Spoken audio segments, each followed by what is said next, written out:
That would be the full moon above Sydney, Australia. And we're going to have a look at the Trezor Bitcoin hardware wallet. Let's check this device out and learn. I actually purchased two Trezor hardware Bitcoin wallets. I purchased them each for $119 US, although I paid in Bitcoin at buytrezor.com.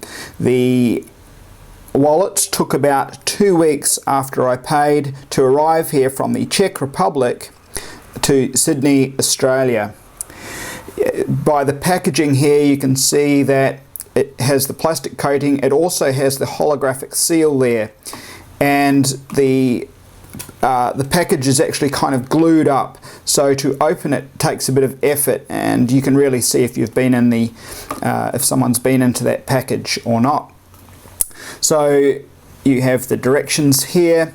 I purchased some extra cabling because this cable here is good for a laptop, but I have the desktop machine here, computer, so I've bought that. This is the device, and you can see that it's quite small and dainty, and this here is the seed booklet. Of course, you could use any paper or something else, but so this is for the recording of your seed, which is very important. Before we start, let's note that this device does not store Bitcoins. It allows us access to our Bitcoins that are on the blockchain that is distributed amongst computers around planet Earth.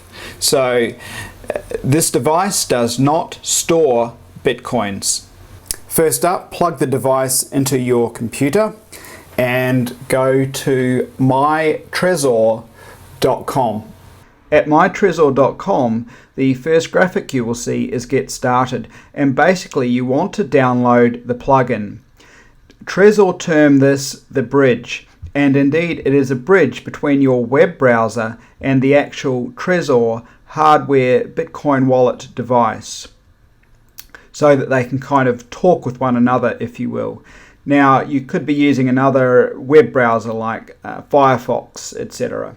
So, and you can choose your operating system right here, of course. One thing to note is that you may need to update your operating system. I had to do this. I had Macintosh's OS X 10.7.5, and I had to update that to a newer edition.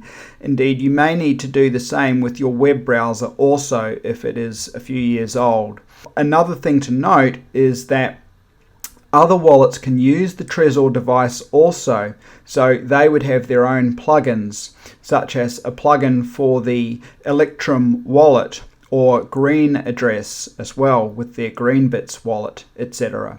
But anyway, for now, we're going to use the Trezor web wallet, and we're going to download the plugin.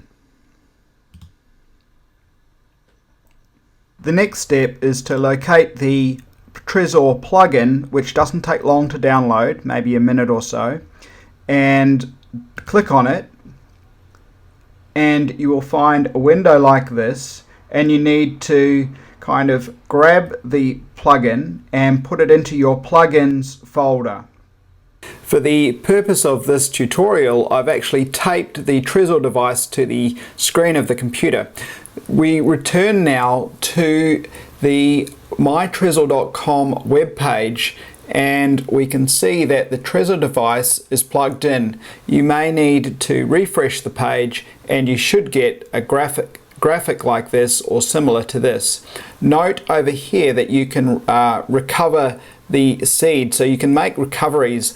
The main thing with these devices is that you have the seed. But anyway, before we do that, we can label the device here. So I'll do that right now. And we label the device, and we'll just step back a bit and continue. And as you can see, two things happen there. So we've got the numbers and the device, and this is on the computer here on the website. So we can now put in the PIN number, and we use the configuration off here. So I'm going to put in a simple PIN number. So we'll do, say, 1, 2, 3, 4. So going off there, I'm going to go 1, and then 2, 3, and then 4, so that it matches, the configuration matches. And here we can see fine, it tells me that those are fine. So I'll now push enter, click enter.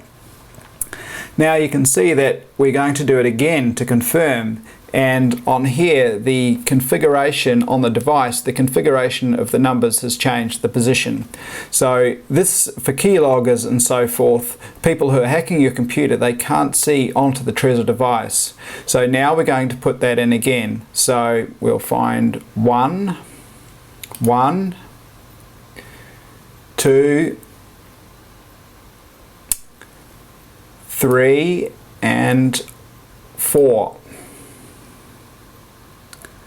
and confirm. Now we have a different graphic here, and this is the seed, and we have the graphic here also. So, and we have a word on here. Now the recovery seed is the most important part, and with the device we are keeping the seed off the computer, so it's on the device, so it's not being looked at by hackers, for example, into your computer. So what we're going to do now is take note of the seed. Now you could write the seed in this booklet here. I'm not going to write this particular seed in the booklet. I'm just going to put it down on some separate paper.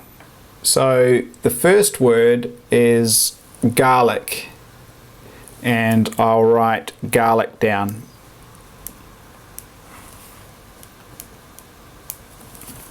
Garlic. And then for the next word I push next, so that's the, and then we get the second word, and I'll write that in also, which is mirror, and you need the right order. So what we'll do is keep going through this process. Next, and as you can see here, it says write down the third word of your recovery seed. So we'll write down this word here, which is enable.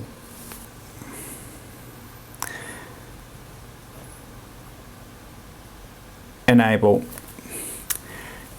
And so on. Okay, I've now written down the key. This is the private key to my Bitcoin wallet. So what it's going to ask me to do now is to double check this, and it's something you should take seriously. You need to be sure that your private key is how it is supposed to be. So we now go back to the first word, and we're just going to go through and double check. So we can do this, and then you just keep going through like so, checking that the words are correct. Go right through. Once that's done, we get to this stage here, and it's now loading up the Trezor wallet, loading up your account. So here's the Trezor wallet, and you can see that congratulations, your wallet is now ready to use, and we can go here and we have a QR code here that we can scan to put, this is the public address, so we can use this, people can use this to send Bitcoins to this wallet. And here we have a send area, so we can put someone's address in here and details also. And then we will sign out, and we will indeed need to use the device to sign transactions out. Over here we can create more accounts also, but we need to put sort of more Bitcoins in to create more accounts. So you need Bitcoins in account 1 first. But notably, each of these accounts would have its own kind of private key built off the seed, if you will. It's called a deterministic wallet system. So that's quite interesting also. So you can have multiple accounts down here with a kind of different private key, if you will, although it's all accessible via the key that we have. And that key is this series of words here. Now you should have 2 lots of this series of words. It should all be correct, and I would suggest that you have it hidden in at least 2 places where it's completely safe, because this is the key to your Bitcoins. As I said, the Bitcoins are not kept on the Trezor wallet. Your Bitcoins are not on this hardware device, as strange as that may seem. They're part of the blockchain, as I've mentioned before, and your access to them is actually this series of words here.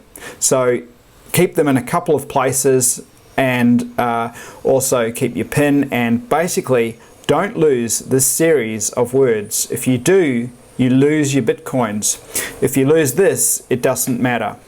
And if someone tries to use it and they get the PIN wrong, they have to keep trying, and each time it slows down as they try to use the PIN. It actually doubles each time.